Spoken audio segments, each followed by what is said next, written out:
कैसे हैं आप लोग। आप सभी आदमी को गोल केमिस्ट्री क्लासेस में स्वागत है। आज हम लोग बात करेंगे क्रिस्टल जालक, क्रिस्टल लैटिस के बारे में। तो इससे पहले हम लोग पिछले क्लास में देखे हुए थे क्रिस्टलीय ठोस, क्रिस्टलाइन सॉलिड। तो इसमें हम लोग देखे थे कि जिस ठोस में अवयवी कणों की आकृति नियमित और दीर्घ परिसर व्यवस्था हो उसे कहते हैं क्रिस्टलीय ठोस। इस क्रिस्टलीय ठोस को हम लोग चार भाग में बांटे थे: आणविक ठोस, आयनिक ठोस, धात्विक ठोस और परमाणविक ठोस। तो यही हमारा क्रिस्टलीय ठोस है। इसमें अवयवी कण क्या होते हैं? नियमित ढंग से सजे होते हैं। इस अवयवी कण को हम लोग मिलाते हैं।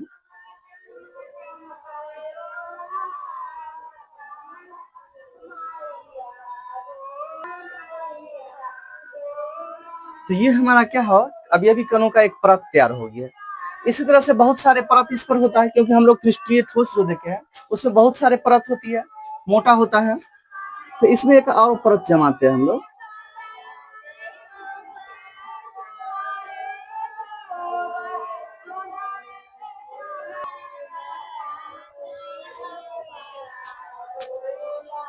इसमें हम लोग दूसरा परत चढ़ाते हैं।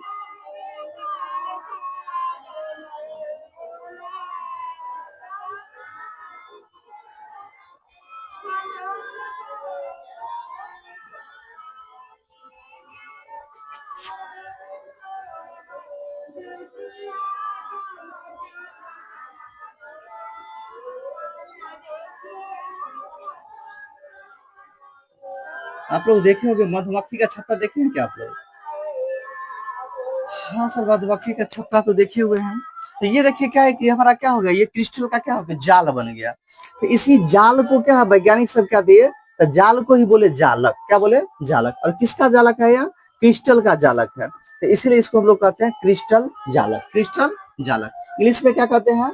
तो क्रिस्टल को इंग्लिश में क्रिस्टल और जालक को हम लोग लैटिस कहते हैं। तो इसलिए इसका नाम इंग्लिश में क्या हो गया, क्रिस्टल लैटिस, क्रिस्टल लैटिस। चलिए इसको हम लोग चित्र के थ्रू देखते हैं कि ये देखिए एक छोटा सा ये पार्ट है, तो ये ऐसा है। इसी में क्या एक और पार्ट जोड़े हैं तो ऐसा बन गया, फिर एक और पार्ट जोड़े तो ऐसे बन गया, फिर ऐसे नीचे में पार्ट जोड़े तो ऐसे बन गया। ऐसे बनते बनते बनते क्या है, एक ऐसा बन गया। तो ये एक परत हो गया। अब ये भी कण का क्या हो गया, एक परत हो गया। ऐसे ही दूसरा परत चढ़ाए हैं, फिर इसके ऊपर हम लोग तीसरा परत भी चढ़ा सकते हैं। नहीं, तो इसी तरह से ये हमारा क्या हो गया, इसी को हम लोग क्रिस्टल जालक कहते हैं, क्रिस्टल जालक कहते हैं। यानी किसी क्रिस्टलीय ठोस के, देखिए इसमें ये हमारा तीन गो बीमा बन रहा है। देखिए जैसे मान लीजिए इसमें हमारा क्या है, देखिए इसकी अगर बात करेंगे तो देखिए यहाँ पर क्या है, एक इधर की ओर गया है, एक इधर की ओर गया है और एक क्या है, इधर की ओर गया हुआ है। यानी क्या है, किस कहीं भी हम लोग देखेंगे तो तीन गो इसमें क्या है, परत तीन गो हमारा बीमा गया हुआ है। यानी ये त्रिविमीय होते हैं। क्या होते हैं? त्रिविमीय। तो इसलिए इसका परिभाषा क्या बनता है कि किसी क्रिस्टलीय ठोस के, किसी क्रिस्टलीय ठोस के अवयवी कणों का वह ज्यामितीय व्यवस्था, किसी क्रिस्टलीय ठोस के अवयवी कणों का वह ज्यामितीय व्यवस्था जो त्रिविमीय रूप में हो, उसे क्या कहते हैं, क्रिस्टल जालक कहते हैं, क्रिस्टल जालक कहते हैं। इस क्रिस्टल जालक का एक छोटा सा पार्ट काट लेते हैं। एक छोटा सा ये पार्ट काट लेंगे तो ये हमारा कैसा बन जाएगा, तो इस तरह से बन गया। तो इसको हम लोग कहते हैं एकक कोष्टिका। इस एक क्या है, छोटा सा पार्ट है, इसको हम लोग कहते हैं एकक कोष्टिका, या इसी को हम लोग कहते हैं यूनिट सेल। क्या कहते हैं? यूनिट सेल, इकाई सेल, यूनिट सेल कहते हैं, या इकाई सेल भी कहते हैं। देखिए फिगर से समझिए, ये हमारा क्या है, इकाई एकक कोष्टिका हो गया। यह क्रिस्टल जालक के एक छोटा सा टुकड़ा है। तो ये हमारा क्या घन है, ये क्या है, घन है। तो इस घन में देखिए, इस घन का मतलब क्या हुआ, ये हमारा एकक कोष्टिका है। इस घन में देखिए तो इसमें हमारा सतह कितना है, इस एकक कोष्टिका में सतह की संख्या, तो सतह की संख्या देखिए 1 2 3 4 5 और ये कितना है, 6 है। तो सतह की संख्या हो गया 6, सतह की संख्या 6। इसमें कोना कितना देखिए, तो कोना 1 2 3 4 5 6 7 और ये कितना है 8 है, यानी इसमें कोना कहेंगे कॉर्नर।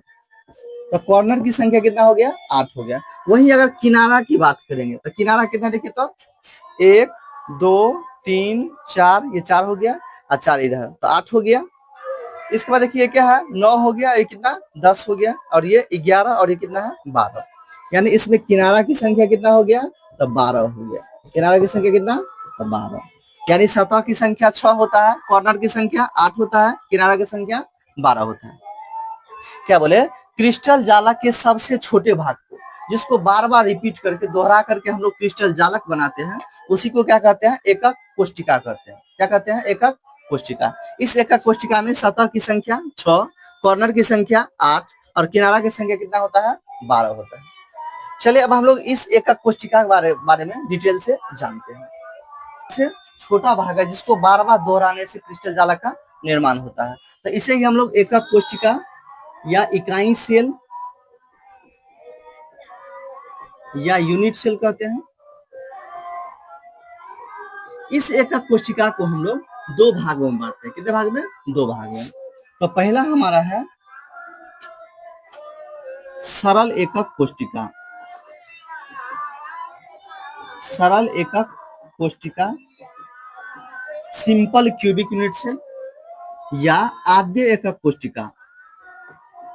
आद्य एकक कोशिका परमिटिव यूनिट सेल, इसको हम लोग एससी से दिखाते हैं। किसे दिखाते हैं एससी। और दूसरा भाग हमारा है केंद्रीय एकक कोशिका।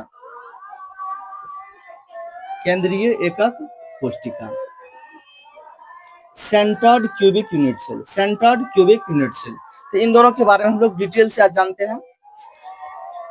तो जिस एकक कोशिका में परमाणु केवल घन के कॉर्नर पर उपस्थित हो, केवल घन के कॉर्नर पर उपस्थित हो, तो उसे हम लोग सरल एकक कोशिका कहते हैं। जिस एकक कोशिका में परमाणु केवल घन के कॉर्नर पर उपस्थित हो उसे सरल एकक कोशिका कहते हैं। और जिस एकक कोशिका में परमाणु घन के कॉर्नर के अलावा किसी केंद्र पर हो तो उसे कहते हैं केंद्रीय एकक कोशिका। केंद्रीय एकक कोशिका। इस केंद्रीय एकक कोशिका को हम लोग 3 भागों में बांटते हैं। तो पहला हमारा है बीसीसी, दूसरा हमारा है एफसीसी और तीसरा हमारा है ईसीसी। इसका हिंदी में क्या नाम है बॉडी, ये क्या हमारा अंत केंद्रीय एकक कोशिका।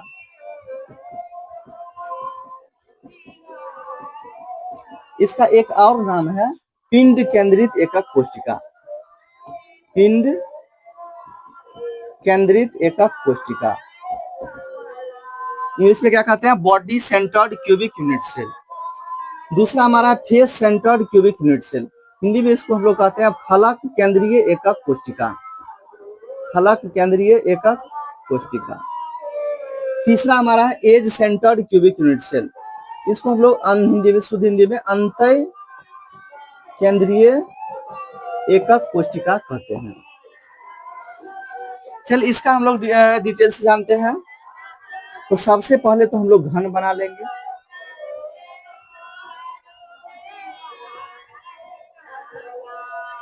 तो जिस केंद्रीय एकक कोशिका में परमाणु घन के कॉर्नर के अलावा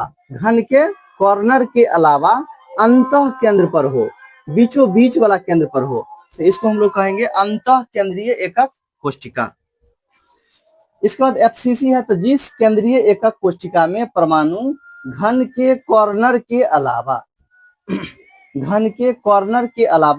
प्रत्येक सतह के केंद्र पर हो, तो इसे हम लोग कहते हैं फलक केंद्रीय एकक कोशिका। सतह देखिए, ये जैसे हमारा सतह है तो इसके बीच वाला ये केंद्र हुआ, इस सतह का ये केंद्र हुआ, इस सतह का ये केंद्र हुआ, ऐसे ही सभी सतह के केंद्र 6 सतह के, तो सभी सतह के केंद्र पर हो तो इसे हम लोग कहेंगे फलक केंद्रीय एकक कोशिका। और ये इसी का एक स्पेशल रूप है कि जिस केंद्रीय एकक कोशिका में परमाणु घन के कॉर्नर के अलावा कोई दो विपरीत दो विपरीत सतह के केंद्र पर हो। जैसे मान लीजिए इसका ये आगे वाला लिए तो इसका विपरीत क्या होगा, ये पीछे वाला। इस दाएं वाला लेंगे तो इसका जस्ट उल्टा क्या होगा, बाएं वाला। ये हमारा ऊपर वाला लेंगे तो इसका जस्ट उल्टा क्या, अपोजिट, नीचे वाला होगा। तो ऐसे ही अगर मान लो हम लोग ये ऊपर वाला लिए तो इसका जस्ट उल्टा क्या हो जाएगा, नीचे वाला। यानी जिस केंद्रीय एकक कोशिका में परमाणु कॉर्नर के अलावा कोई दो विपरीत सतह के केंद्र पर हो तो उसे अंतः केंद्रीय एकक कोशिका कहते हैं।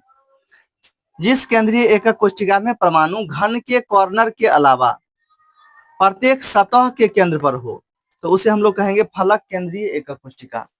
जिस केंद्रीय एकक कोशिका में परमाणु घन के कॉर्नर के अलावा अंतः केंद्र पर हो तो उसे हम लोग बीसीसी कहेंगे।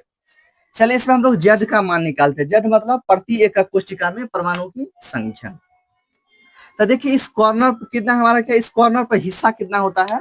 तो देखिए जैसे मान लो हमारा क्या है, ये हमारा क्या है, एक एकक कोशिका छोटा सा पार्ट है। देखिए कितना घन से सटा हुआ है। तो एगो घन है, दूगो घन है, तीन गो है, चार गो है। यानी कि इस कोना में देखिए, कोना की बात करेंगे तो ये जो कोना है कितना कोना से सटा हुआ है, तो चार गो घन से सटा हुआ है। इसके ऊपर और अगर लेयर चढ़ा देंगे तो कितना हो जाएगा, चार गो अंदर चार गो बाहर, यानी 8 गो। तो एगो घन जो होता है, इस घन का कोना ये 8 गो घन से जुड़ा होता है। यानी एक का हिस्सा 1/8 हुआ और 8 गो कोना है। देखिए तो 1 2 3 4 5 6 7 8, तो 8 से गुना कर दिए। यानी इसमें जेड का मान कितना होगा, 1 होगा। इस बीसीसी में जेड का मान देखिए तो 1/8 गुने 8 तो फिक्स है। और ये एगो अंतः केंद्र भाई बीचों बीच वाला है, यानी इसका पूरा हिस्सा इसी का है। तो 1 प्लस से कितना हो गया, 2। यानी बीसीसी में जेड का मान कितना होता है, 2 होता है। एफसीसी में जेड का मान तो 1/8 गुने 8 तो फिक्स है। और ये सतह देखिए, सतह पर कितना हिस्सा होगा। तो अगर मान लो सतह की बात करेंगे तो एगो अगर मान लीजिए जैसे 2 गो लिए तो एगो अंदर वाला का, एगो इस बाहर वाला का, यानी 2 आदमी का हिस्सा होता है। सतह पर 2 आदमी का हिस्सा, एगो इधर वाला का, एगो इधर वाला का, तो 1/2। और सतह है क्या गो, तो 6 गो। चलिए इसको सॉल्व करते हैं तो 1 + 3 कितना हो गया, 4 हो गया।